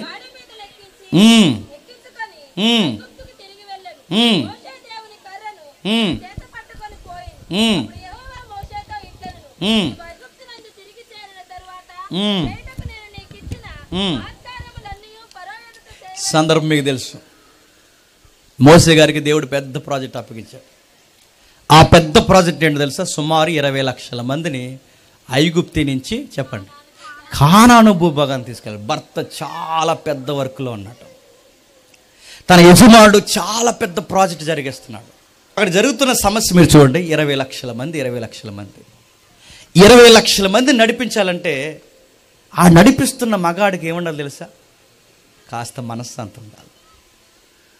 కుటుంబాన్ని నడిపించాలన్నా, ప్రజలు నడిపించే యజమానికి కాస్త వెనకాల ఉన్న ఆవిడ కలిసి రావాలి. పోనీ ఏమీ కలిసి రాకపోయినా కొంచెం సైలెంట్గా అయినా ఉండాలి. తనకి ఏ సమస్యలు ఉన్నావో, ఎక్కడెక్కడ ప్రాబ్లమ్స్ ఉన్నాయో కనిపెట్టుకునే భార్య ఉండాలి. ఉన్నారా? ఆడు ఏమో బయటికి పోయి రూపాయి కష్టపడి ఆ ఎండకి వానికి తడిసి ఏదో ఒక రూపాయి తెచ్చి ఆ రూపాయి పోగేసి నెలకి ఈఎంఐలు సీటీలు అవి ఇవి కట్టి జాగ్రత్తగా చక్కబెట్టి ఆ కుటుంబాన్ని అలా భుజాల మీద వేసుకుని అలా మోస్తుంటుంటే ఇంత సమస్యను అర్థం చేసుకోవాల్సిన ఈవిడ అయ్యో ఏ టైంకి తింటున్నాడో లేదో, ఉంటున్నాడో లేదో, ఏమన్నా తీసుకున్నాడో లేదో, ఏమన్నా తాగాడో లేదని ఆలోచించాల్సింది అన్నీ వదిలేసి, వచ్చావా లేటుకు వచ్చేవేంటి, రా ఉల్లిపాయలు అయిపోయినాయి అందంట. ఆడు ఏ బాధలు వచ్చాడో, ఏ ఇబ్బందులు వచ్చాడో, ఇప్పుడు నువ్వు సీరియస్గా ఉల్లిపాయల కోసం చెప్తుంటాడు, ఎలా ఉంటుందండి? ఆ బాధల్లో కూడా చాలామంది మగవాళ్ళు పుండు పురుషులు ఉంటారులేండి. వాళ్ళు వచ్చి తెత్తాను గంట ఇప్పుడు తేపోతే చాలా కష్టం, ఆడు బురద నెత్తుంటారండి. గ్యాస్ అయిపోయింది, ఉల్లిపాయలు అయిపోయినాయి, కరివేపాకు అయిపోయింది. అప్పుడే అన్నీ ఇలాంటి ఎండకొచ్చినట్టు చెప్తే ఎలా ఉంటుందండి? ఒక సమస్య మళ్ళీ చెప్తున్నాను, ఏ టైంలో ఏం చెప్పాలో తెలియాలి. నేను ఎందుకు ఈ పాయింట్ నొక్కి చెప్తున్నానంటే, కొన్ని విషయాలు రాంగ్ టైంలో చెప్పకూడదు, అవి బెరుసు కొడతాయి, గుర్తుపెట్టుకోండి. టెంపర్ మీద వస్తాడా మగాడు? జాతిగా వినాలి. భర్త ఎలా ఉండకూడదో సౌలుని చూస్తాం, భార్య ఎలా ఉండకూడదో రెబెక్కమ్మని చూస్తున్నాం. ఇక్కడ భార్య మరొక విషయం చూడండి, సమస్యల్లో భర్తతో మాట్లాడే విధానం తెలియాలి. టెంపర్ మీద ఉన్నప్పుడు కొన్ని విషయాలు చెప్పకూడదు. హాట్గా ఉంటారు చూసారా, ఆ టైంలో ఎక్కువ మాట్లాడాలి. ఆ టైంలో ఆ సబ్జెక్ట్ ఎక్కదు బుర్రకి. అప్పటికే చాలామంది మగాళ్ళు చెప్తారే, 2 నిమిషాలు కొంచెం చెప్పు నాతో ఏమి మాట్లాడి నన్ను అలా వదిలే అంటారు. ఆ 2 నిమిషాలు ఎక్కువ మాట్లాడతారండి వచ్చి చెవిలో జేరేగలాగా. 2 నిమిషాలు వదిలేమా, నిజంగా 2 నిమిషాలు వదిలే. ఆ 2 నిమిషాలు వదిలేస్తే కొంత టైం తర్వాత ఫ్రీ అవుతాడు. ఇప్పుడు చెప్పు అంటాడు, అప్పుడు చెప్పు.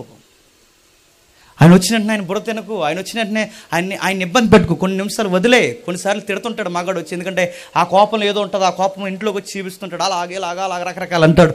ఆ టైంలో ఏమనుకో, ఆ టైంలో అడ్డెళ్ళావా అనుకో సన్మానమే. ఇంకా ఆ టైంలో ఏమనుకో, తిట్టుకుంటాడు. కొంచెంసేపు తిట్టుకున్నా క్యాసెట్ అయిపోద్ది తిట్టుకొని.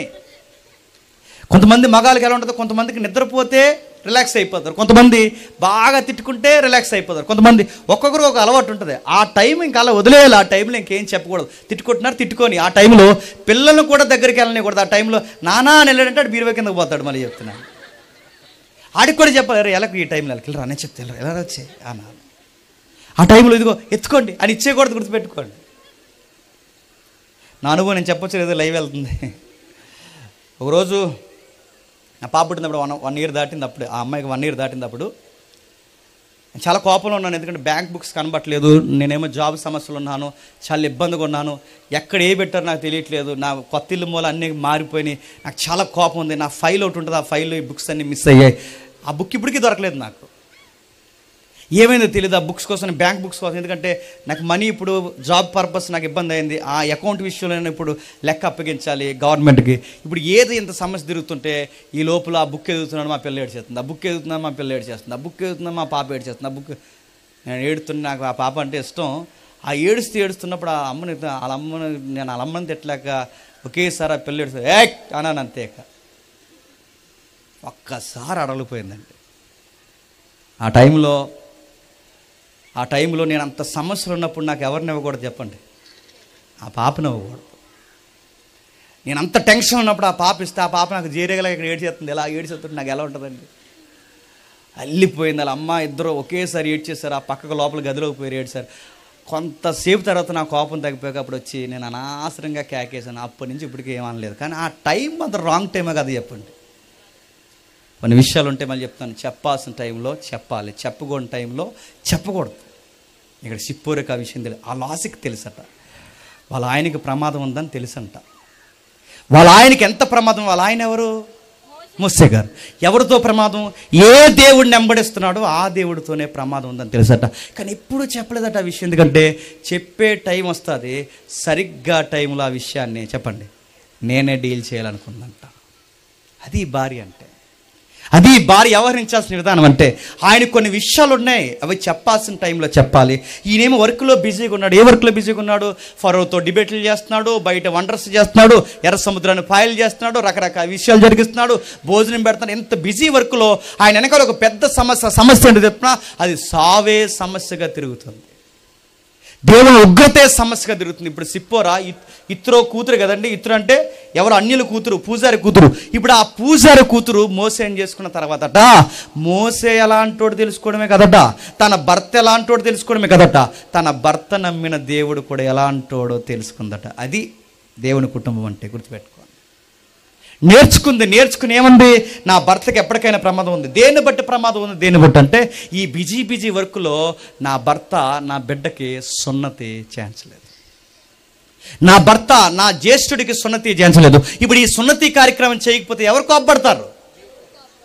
ఈయన ఎంత దేవుడి పని చేసినా, ఈయన ఎంత దేవుని పనిలో బిజీగా ఉన్నా, ఈయన ఎర్ర సముద్రాన్ని పాయలు చేసేంత గొప్ప భక్తిపరుడైనా నా దేవునికి అంటే నా భర్త నమ్మిన దేవునికి కాస్త వ్యతిరేకంగా ఉన్నాడు.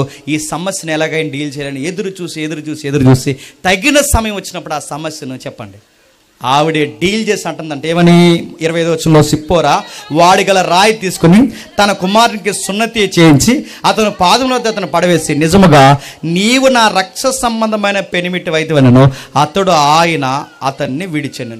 నా రక్త సంబంధం ఇప్పుడు నిజముగా అంటే ఇప్పుడు చెప్పండి, ఇప్పుడు నిజముగా నువ్వు నా రక్త సంబంధమైన పెనిమిటివి, ఇప్పుడు నా పెనిమిటివి అంటుందంటే దేన్ని బట్టి భర్తని డిక్లేర్ చేస్తుంది చెప్పండి, చెప్పాలి.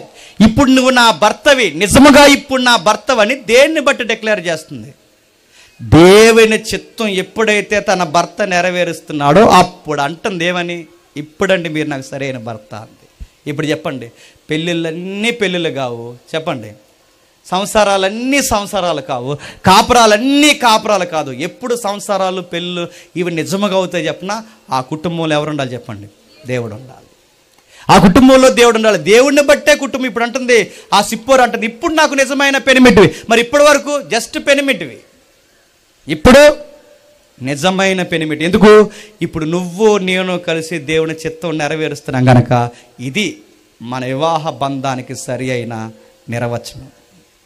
ఇప్పుడు చెప్పండి, కుటుంబాన్ని దేన్ని బట్టి కుటుంబం అని పిలువబడాలంటే చెప్పాలి, దేవుణ్ణి బట్టి. సౌలు కుటుంబమైనా, రెబెక్కమ్మ కుటుంబమైనా, ఇక్కడ మోసే సిప్పోర కుటుంబమైనా, ఏ కుటుంబమైనా దేవుడే కేంద్రస్థానమై ఉండాలి. మీ కుటుంబాల్లో దేవుడు కేంద్రస్థానంగా లేకపోతే మీ పిల్లలు మీ మాట వినరు. మీ కుటుంబంలో దేవుడు కేంద్రస్థానంగా లేకపోతే నీ భర్తతో నువ్వు ఎలా వ్యవహరించాలో నీకు తెలియదు. నీ కుటుంబంలో దేవుడు కేంద్రస్థానంగా లేకపోతే నీ భార్యని ఎలా ప్రేమించాలో నీకు తెలియదు. నీ కుటుంబంలో దేవుడు నీకు కేంద్రస్థానంలో లేకపోతే ఒకరిని ఒకరు ఎలా ప్రేమించుకోవాలో చెప్పండి, అర్థం కాదు. అందుకే ఆ ఎఫ్సి పత్రిక అలా ముడిపెడుతూ ఒక మాట అంటాడు చూడండి. ఎఫ్సి పత్రిక 6వ అధ్యాయం 1వ వచనం చూడండి ఒకసారి. పిల్లలారా, ప్రభునందు మీ తల్లిదండ్రులకు విధేయులై ఉండుడి, ఇది ధర్మమే.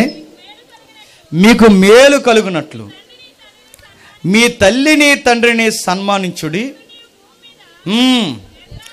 అందరి కోసం చెప్తాడు చూడండి ఆ వచనంలో. మొట్టమొదటి వచనంలో పిల్లల కోసం చెప్తున్నాడు, రెండోది తల్లిదండ్రుల కోసం చెప్తున్నాడు, మూడోది వాళ్ళు వ్యవహరించిన తీరు ఒకరికొకరు ఎలా ఉండాలో 5వ అధ్యాయంలో చెప్తున్నాడు. చూడండి ఫ్యామిలీని ఎలా కలుపుతున్నాడో చూడండి.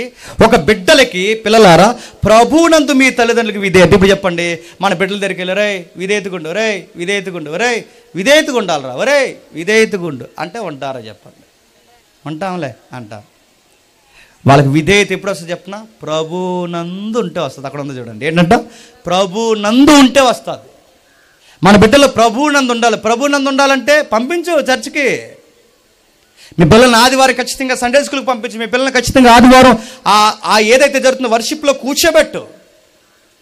మీ పిల్లలు కాలేజీకి ఒక రోజు వెళ్ళి ఒక రోజు వెళ్ళగలుగుతున్నారు లేదో నాకు తెలియదు, కానీ చర్చికి మాత్రం రాకపోతే దులుమాడెత్తానని చెప్పు. మన బిడ్డలకు విధేయత ఎక్కడ వస్తుందంటే ప్రభువు నందుంటే వస్తుంది. అందుకే మన బిడ్డలు మనకన్నా బాగా ప్రేమించాల్సింది ఎవరన్నా తెలుసా? దేవుడిని ఎక్కువ ప్రేమించాలి. దేవుడు దేవుడు దేవుడు దేవుడు అనాలి వాళ్ళు. అందుకే ప్రభువునందు మీ పిల్లలకు, ప్రభువునందు మీ తల్లిదండ్రులకు విధేయత, మన పిల్లలకి విధేయత రావాలి. మన తల్లిదండ్రులకి బాగా వినండి, తల్లిదండ్రులకి మనం ఎప్పుడు విధేయత ఇవ్వగలమంటే ప్రభువునందు మనం విధేయత నేర్చుకుంటే చెప్పండి మన తల్లిదండ్రులకు విధేయత ఎలా చూపించాలో అర్థమవుతుంది. ప్రభువునందు విధేయత మనం నేర్చుకుంటేనే తల్లిదండ్రులకు విధేయత ఎలా చూపించాలి. నీకు తల్లిదండ్రులకు విధేయత చూపించాలన్న పదం నీకు అర్థం కావాలంటే ప్రభు అంటే నీకు అర్థం అవ్వాలి. ఆయన తండ్రికి అలాగే చూపించాడు విధేయత. ఎంత విధేయత చూపించాడు తెలుసా? ఆడి విధేయత చూపించిన విధానం చూస్తుంటే ఆశ్చర్యం అవుతుంది. చేయుటకు నీవిచ్చిన నా పనిని సంపూర్ణంగా నెరవేర్చాను, ఆ పనిని నెరవేర్చడానికి నీ పని తుదముట్టించుటయే నాకు ఆహారము పానీయమై ఉందన్నాడు. అది విధేయత. రే బయటికి వెళ్ళి మీరు ఎందుకు చిల్లర తినరంటే మన పిల్లలు చెప్పేలా ఉండాలి, మా పేరెంట్స్ వండేవి తప్ప మేము బయట తినలేమని. ఎందుకు? వాళ్ళకి ఆ పాయింట్ అర్థం అవ్వాలి.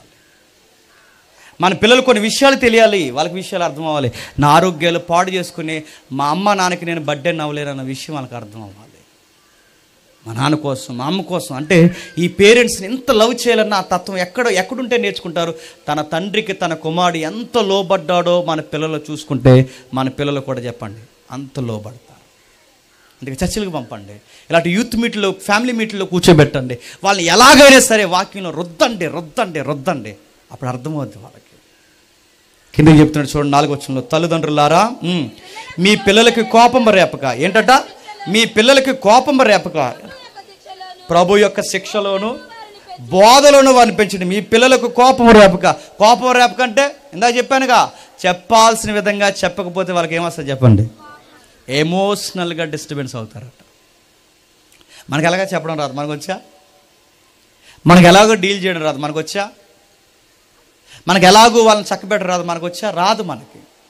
మనకు ఎలాగూ రాదు కనుక మళ్ళీ చెప్తున్నాను, మన పిల్లలకి, మన బిడ్డలకి, మన కూతుర్లకి, మన కొడుకులకి వాళ్ళకి కోపం రేపకుండా ఉండాలి అంటే వాళ్ళకి ప్రతిదానికి ఎమోషనల్గా వచ్చేస్తుంది. ఈ మధ్య ఎక్కలేని టెంపర్లు వచ్చేస్తున్నాయి కదా వాళ్ళకి ఏమి ఎక్కడ లేని కోపాలు వాళ్ళకి రేపకూడదంటే, వాళ్ళకి అలా కోపం రాకూడదంటే వాళ్ళకి ఒక ట్రైనింగ్ ఇవ్వాలంట. ఆ ట్రైనింగ్ అక్కడ చెప్తున్నారు చూడండి, ప్రభు యొక్క శిక్షణ చెప్పండి, బోధ. అప్పుడు వాళ్ళు ఎమోషనల్గా ఫీల్ అవ్వరట. ఏమన్నా అంటే చాలు చెప్పండి, పురుగుల మంది తాగేస్తున్నారు. ఏమన్నా అంటే చాలు ఉరేసేసుకుంటామంటున్నారు. ఏమన్నా అంటే చాలు, ఆ ఇటుందా గోదావరి, ఇటుందా, ఈ గోదావరిలోకి దూకేస్తాను అంటున్నారు. ఏమన్నా అంటే చాలు ఊరుదులు బస్సు ఎక్కేస్తాను అంటున్నారు. ఎందుకు అలాంటి మాటలు మీ పిల్లలకు వస్తున్నాయి? ఎందుకు వస్తున్నాయి చెప్పినా, వాళ్ళకి దేవుని బోధన శిక్షణ మీరు ఇవ్వలేదు. అదే కనుక వాళ్ళకి వచ్చుంటే గోదావరి అనరు, ఫ్యాన్ అనరు, పురుగుల మంది అనరు. వాళ్ళు ఎమోషనల్ బ్లాక్మెయిల్ చేయలేరు. వాళ్ళు ఎమోషనల్గా మనం బ్లాక్మెయిల్ చేస్తున్నారంటే వాళ్ళకి ఏం ఎక్కించలేదు చెప్పండి. మనం ప్రభు అంటే తెలియదు మన పిల్లలకి. జస్ట్ జీసస్ అనే ఒక పదం తెలుసు అంతే వాళ్ళకి. క్రీస్తు అనే పదం అంటే ఒక టెర్మినాలజీ, క్రిస్టియన్ టెర్మినాలజీ తెలుసు తప్ప వాళ్ళకి ప్రభు అంటే వ్యక్తిగతమైన అనుభవం ఏమీ లేదు. మన బిడ్డలకు ఎప్పుడైతే వ్యక్తిగతమైన అనుభవం చెప్తామో ఎలా చెప్పాలో మనకు అర్థమవుద్ది. ఈ సూత్రం సౌలుకి తెలియలేదు కనుకే చెప్పండి తన బిడ్డను ఎమోషనల్గా పాడు చేశాడు. ఈ యొక్క సింపతి లేదా ఈ సున్నితమైన విషయం లేదా ఈ ప్రభు చిత్తంలో బిడ్డలకు అర్థమయ్యేలా చెప్పాలన్నా ఈ పాయింట్ రెబక్కమ్మకి అర్థం కాలేదు కనుకే కొడుకును చూస్తుండగానే దూరం చేసుకుంది.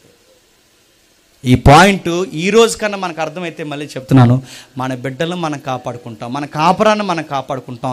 అప్పుడు దేవుణ్ణి బట్టి చెప్పండి కుటుంబం అని పిలువబడతాం. అందుకే అంటున్నాడు కుటుంబాలను ఎలా చూడాలో ఆ 14 వచనం అంటున్నాడు చూడండి, 3:14లో, ఈ హేతువు చేత పరలోకమందును భూమి మీదను ప్రతి కుటుంబము ఏ తండ్రిని బట్టి కుటుంబాన్ని పిలువబడుచున్నదో ఆ తండ్రి ఎదుట నేను మోకాళ్ళుని మీ కుటుంబాల కొరకు ప్రార్థన చేస్తున్నాను అన్నాడు. ఏమని ప్రార్థన చేస్తున్నాడు? మీరు అంతరంగ పురుషుని బట్టి శక్తి కలిగి ఆయన ఆత్మందు బలపరచబడినట్లుగా క్రీస్తు మీ హృదయంలో విశ్వాసం ద్వారా నివసించినట్లు తన మహిమైశ్వర్యం చొప్పున మీకు దయచేయవలనని మీరు దేవునిలో సంపూర్ణత యందు పూర్ణగునట్లుగా ప్రేమయందు వేరుపారి స్థిరపడి సమస్తమైన పరిశుద్ధతో కూడిన దాని ఎడల్పు, పొడుగు, ఎత్తు, లోతు ఎంతో గ్రహించాలని నేను మీ కుటుంబాల కొరకు చెప్పండి ప్రార్థన చేస్తాను. ఇప్పుడు చెప్పండి, కుటుంబంలో ప్రేమలో పెరగాలన్నా, కుటుంబం ప్రేమ లోతేంటో తెలుసుకోవాలన్నా, కుటుంబం దాని ఎత్తేంటో తెలుసుకోవాలన్నా, కుటుంబం దినదినం సంపూర్ణ కుటుంబంగా మారాలంటే పౌలు గారు అంటున్నారు, దేవుడు అనే ఒక ఆన్సర్ ఉంటే ఆ ప్రేమ, పొడవు, ఎడల్పు, ఎత్తు మీరు సంపూర్ణమైన కుటుంబంగా తీర్చబడతారంటున్నాడు. అందుకే చర్చ్కి వస్తున్నప్పుడు ఒక్కరే వచ్చేయకండి, నీ భార్యను కూడా తీసుకుంటారా. చర్చ్కి వస్తున్నప్పుడు ఒక్కదానివే వచ్చేకు, నీ భర్తను కూడా తీసుకురా. చర్చ్కి వస్తున్నప్పుడు మీ ఇద్దరే వచ్చేయకండి, మీ పిల్లలను కూడా తీసుకొచ్చి కూర్చోబెట్టండి. ఎందుకంటే మీకు తెలియాలి దేవుడు ఎలా ప్రేమిస్తున్నాడో, ఎలా భరిస్తున్నాడో, ఎలా ఆహ్వానిస్తున్నాడో, ఎలా మనల్ని మోస్తున్నాడో, ఆయన ఎడల్పు ఏంటో, ఆయన బరువు ఏంటో, ఆయన ఔన్నత్యం ఏంటో, ఈ ప్రేమ, పరిశుద్ధత, దాని లోతు ఇవన్నీ మనకు తెలియచేయాలంటే దేవుడు అన్నాడు, ఇలా కుటుంబంగా వచ్చిన వారికట జ్ఞానమునకు మించిన క్రీస్తు ప్రేమను తెలియజేటకు శక్తి గలవారు కావాలని ఒక పని చేస్తున్నాడట. మనలో కార్యసాధకమైన తన శక్తిని శక్తి చొప్పున మనము అడుగు వాటన్నిటికంటేను, ఊహించే వాటన్నిటికంటేను అధికమైన శక్తి గల దేవుని క్రీస్తు ప్రేమ మూలముగా సంఘములు తరతరములు సదాకాలం మహిమ కలుగును గాక. ఇదంతా జరగాలి. నువ్వేమడుగుతావు అప్పుడు అడుగు. ఫ్యామిలీతో వచ్చి, భర్త వస్తే భార్య రాదు, భార్య వస్తే భర్త రాదు, ఇద్దరు వస్తే పిల్లలు రారు, వీళ్ళు ఎవరు రాకుండా వీళ్ళ కోసం వాళ్ళ ఇంటికి ఉంటే ప్రార్థన చేస్తారు. ఎలా జవాబిస్తాడు అనుకుంటున్నావు? ఇష్టానుసారంగా ఏడాదంతా మీ పిల్లలు టిక్ టాకులు చెదారం అని తిరిగి వాళ్ళకి చదువు సంజయ్ లేకుండా పోయినా, అది లేకపోయినా కనీసం వాళ్ళకి చర్చ లేకపోతే ఇప్పుడు పరీక్షలు వచ్చినప్పుడట ఇలాంటి పాస్టర్ గారిని అలాంటి ఎవరినో పిలిచి పరీక్షలు వచ్చేసి బిడ్డకి ప్రార్థనలు పెట్టానంటే ఇప్పుడు వాళ్ళ పరీక్షల కోసం అంటే నేను ఉపవాసం ఉండాలంట. బిడ్డ పాపము ఖాళీ లేకుండా టిక్ టాకుల్లో బిజీగా ఉంది. గొప్ప జ్ఞానము చేత, వివేచన చేత ఈ బిడ్డకి ఉత్తీర్ణులైపోయిన గొప్ప మార్కులు అనుగ్రహించి ప్రభువా అని నేను ప్రార్థన చేస్తే పరలోకం అంటే చీ అంటుంది. నన్ను గుర్తుపెట్టుకోండి. అడిగి వాటిని అన్నింటిని నువ్వు పొందాలి అంటే ఇది భూమి మీద పరలోకమందు ఆత్మీయ భౌతిక ఈవులన్నీ నీ కుటుంబానికి రావాలంటే సూత్రం ఒకటే. ఆయన చర్చికి రండి, మళ్ళీ చెప్తున్నాను, ఆయన సంఘానికి రండి, ఆయన అంటే ఏంటో తెలుసుకోండి. ఆ దేవుని బట్టి మీరు కుటుంబంగా ఎలా ఉండాలో నేర్చుకోండి. ఎలా ఉన్నారా బయట వాళ్ళు అడుగుతారు, మీరు ఎలా ఉండగలుగుతున్నారా? మేము అంత ఐక్యంగా, అంత యూనిటీగా, అంత విధేయతతో మేము ఉండలేకపోతున్నాం, మీరు ఎలా ఉంటున్నారు అంటే వాళ్ళకి చెప్పండి.